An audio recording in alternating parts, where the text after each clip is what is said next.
Hey guys, welcome out to the Pod of War channel. It's Dave, or with Gizmo, and I'm here with a bit of a random video today. We're looking at Voice of Cards, the Isle of Dragon Roars, which is coming to the Switch, the PS4 and Steam on the 28th of October. It's like a card-based RPG from Yoko Taro, who made Nier and Drakengard, and it's been published by Square Enix. So, copying Chris, I'm just doing one of these weird videos where I kind of do a bit of an intro, talk about the game, and then I just throw some footage up. So, yeah, so they've got the demo, which is like a prelude, I guess, to like the main game, and it's quite impressive so far. So it's basically, from what I can tell, like a story-based, like narrated, like almost like board game, I guess. So you know, everything's cards. That's the gimmick.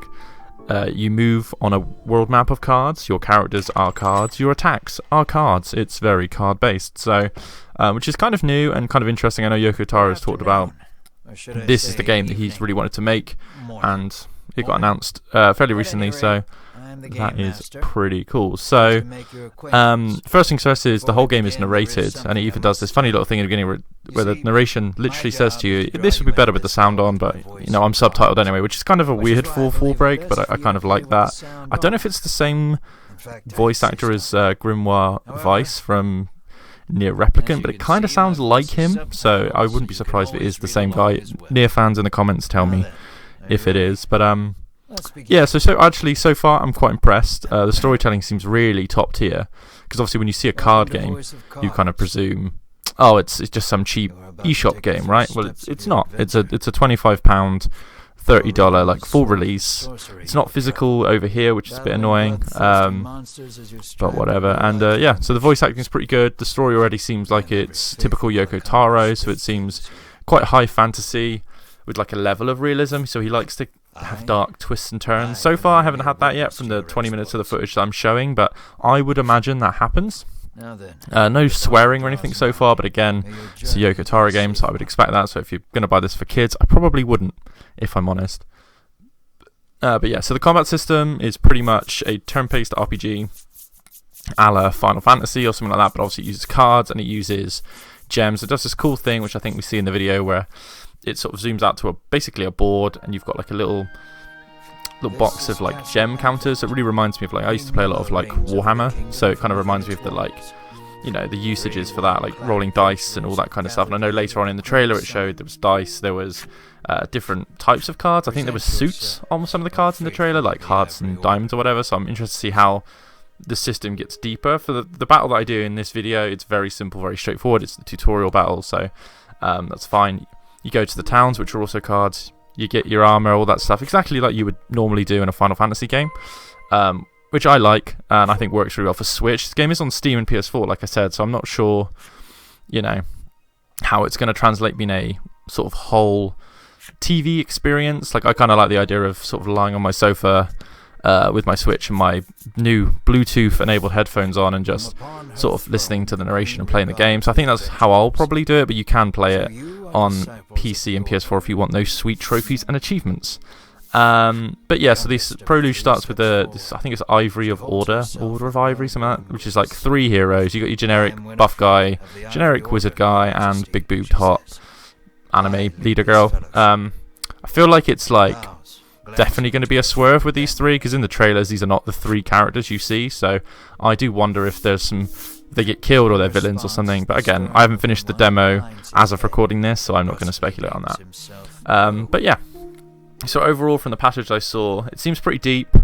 It's cool that you can, every character you seem to meet in the towns gets their own little character page, and in the demo you'll see that I go to flip them over and it just says, right, you get all this stuff in the full game. That's fine, the full game's a month away, so we can see all that good stuff there. But yeah, so to finish my ramble, the demo is available at the moment. I would definitely put this on the recommend list for Switch and PS4 and Steam. It's weird it's not on Xbox, considering the other Nier games are, but you know, it's like with Square Enix at the moment, they're kind of weird with Xbox. But yeah, I would definitely recommend the demo. At least I recommend playing it on Switch if you can, just because I think the headphone experience is really the way to go. And yeah, and then you can pre-order the game on the eShop or whatever. £25 for the normal edition. There is a bundle that has loads of Nier stuff. I don't really think it's necessary. Looking at it, it's like avatars, it's like skins for the cards, which is cool, but like I'm not a huge Nier fan. Like, I like what I've played of both the games. I played Replicant back in the day when it wasn't called Replicant, it was just called Nier, and I've played a tiny bit of Automata, which I know I need to finish. I can't believe Craig's finished it, but I haven't, but there you go. But yeah, so here is about another like 10 minutes of footage. I apologise for the rambling. If you like videos like this, say in the comment and we can do some more. It's really difficult to talk to yourself. But yeah, that is Voice of Cards, the Isle of Dragon Roars, and I will see you back on the podcast. The Fellowship asks the Queen what the royal treasure is. The Queen describes a bottle containing a certain liquid. Without it, she trails off, but the desperation in her voice suggests its loss could spell disaster for the kingdom.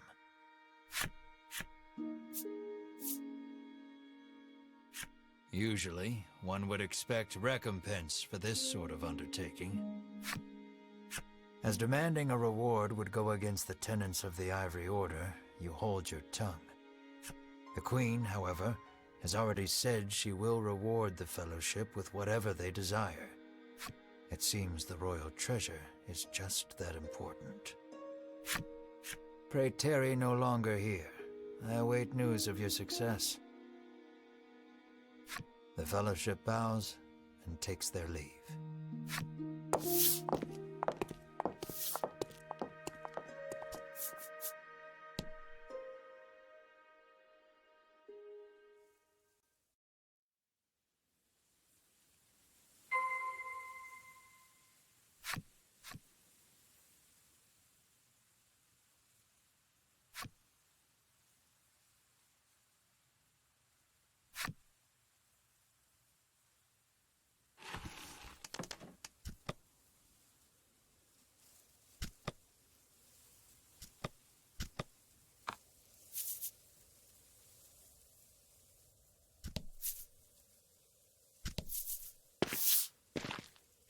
We can waste no time finding the treasure.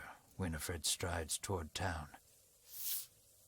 Wait, cries Berwin, blocking Winifred's path.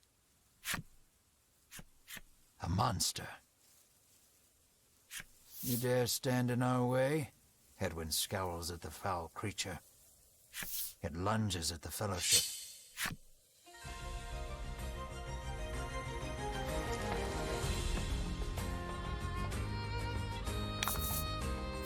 About the enemy.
Winifred heaves a disgruntled sigh as she smooths, showing no signs of weariness from battle.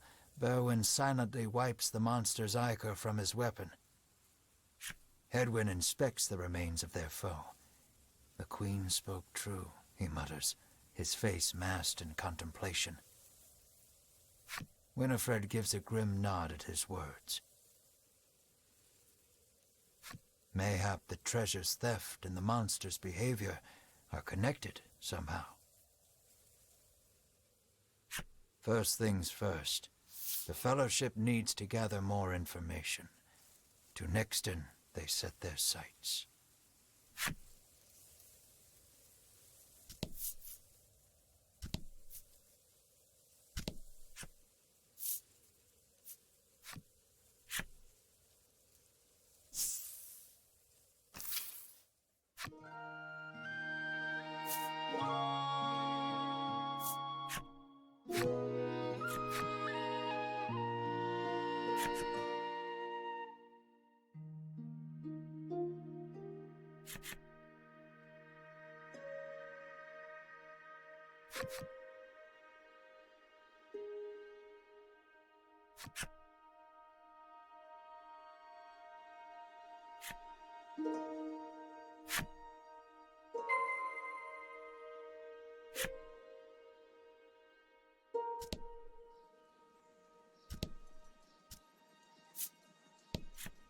Welcome to Nexton, hails a man.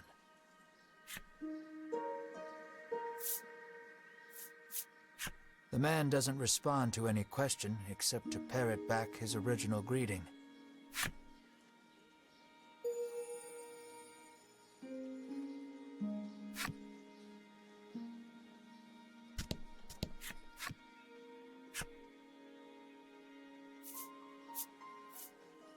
The Fellowship asks if he's heard any. The man's eyes widen. He leans close to Winifred and whispers something in her ear. Welcome to Nexton.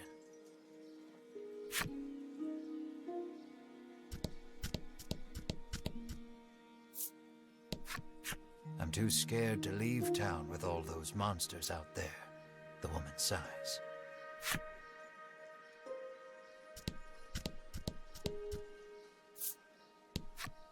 The man helpfully advises you take the opportunity to purchase equipment and curatives while you are in town.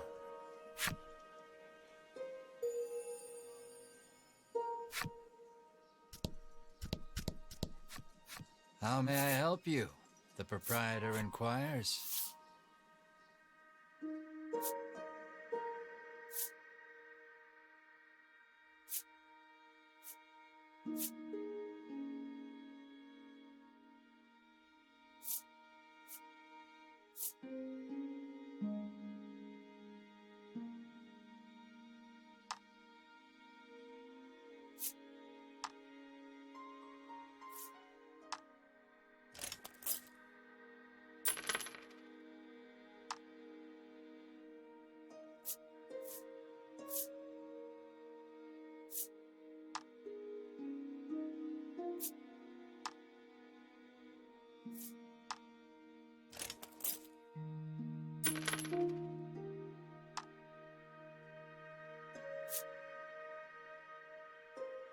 Will that be all? The proprietor asks.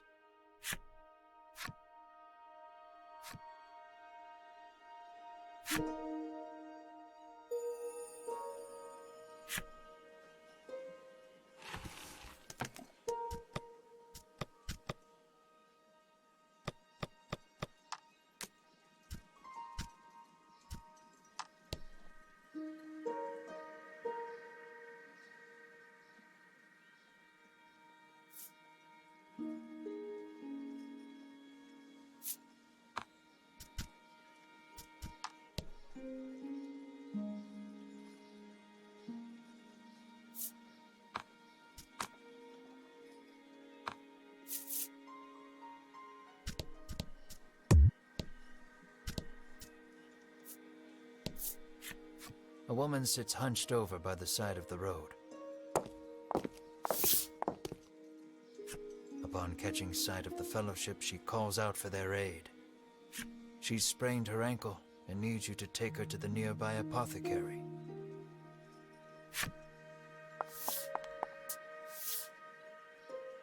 Winifred rushes to her and helps her up. Berwin lifts the woman onto his back, and the Fellowship sets out in search of an apothecary.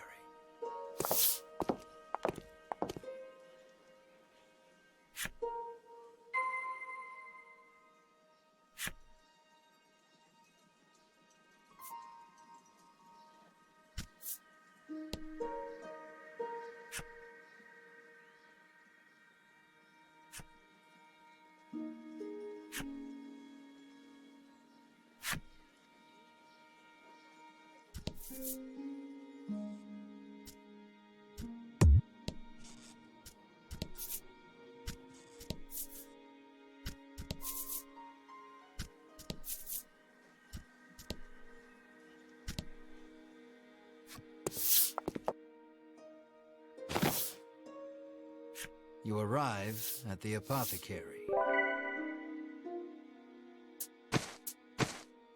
After taking a curative, the woman begins hopping. Nothing holds a candle to Ivory Order medicine, she beams.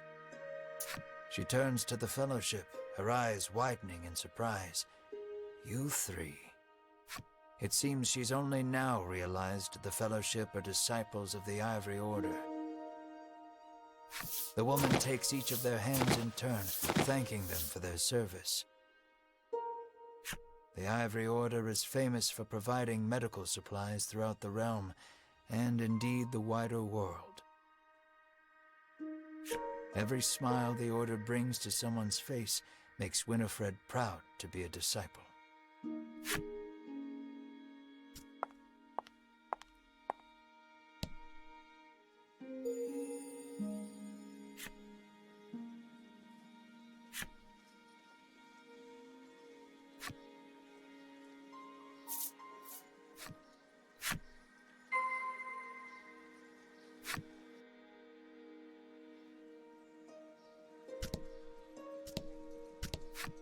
The man claims he saw a suspicious someone leaving the castle grounds carrying what looked to be a medicine bottle. He didn't get a good look at their face, but says they were nothing but skin and bone. The Fellowship thanks the man for the useful information.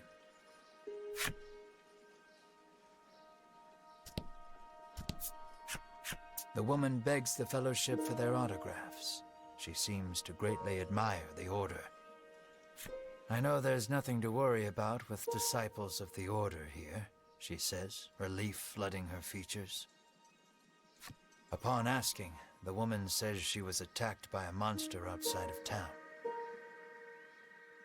A strange creature, she says, nothing but bones, and it clutched a bottle of medicine as if its life depended on it.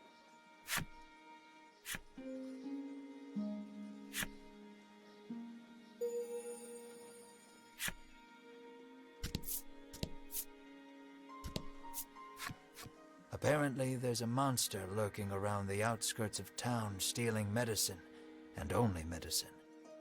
Rumors claim the monster fled to the west. Thanks to the information gleaned from the townsfolk, the Fellowship is all but certain of who has stolen the royal treasure. The first clue was the Queen's description of the treasure, a small bottle containing a certain liquid.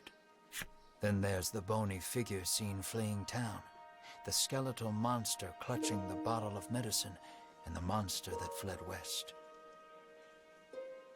From all that information, the Fellowship distills the thief's true identity.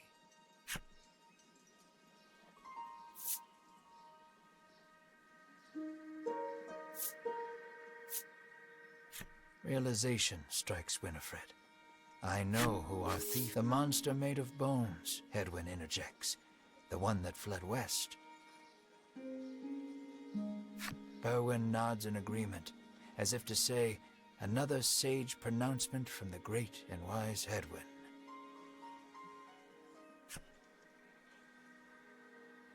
Winifred clears her throat, proclaims that the Fellowship shall head west, out of town, and walks off.